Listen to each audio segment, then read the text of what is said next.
Good morning mga guys.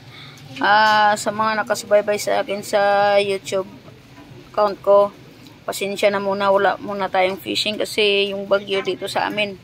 Yung lugar kasi namin dito is prone sa open sea. Kaya pag konti lang yung masamang tiyempo, hindi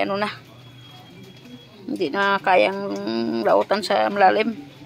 So, mababaw lang sana kaso wala akong maliit na bangka na disagwan lang kasi bala ko sana mga handline.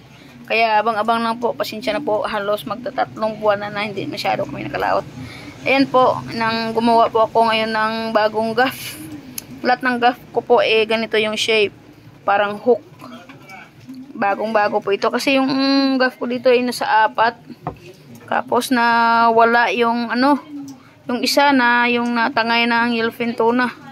Yung isa po ay nalaglag kasi tatay nilagay sa sa babaw ng bangka kaya nalaglag. So yung forma ng gaff po namin dito is yung niya para hindi gumalaw-gulaw to pag naka-gaff. Yung lock niya is pa ganyan po. Tapos yung ginagawa ko sa gaff is may po dito. May siya.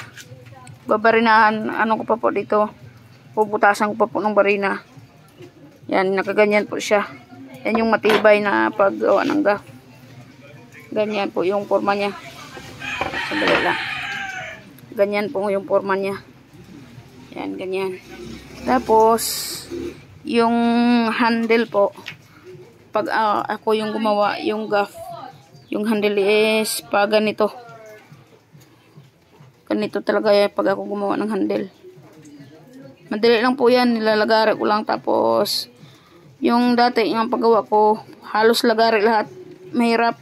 Pero pag anuan ko na ng lagari, ko lang ginagamitan ko lang nito, madali lang. Tigib ang tawag dito sa amin, tigib. Gumagawa din po kasi ako ng bangka kaya may mga gamit po ako.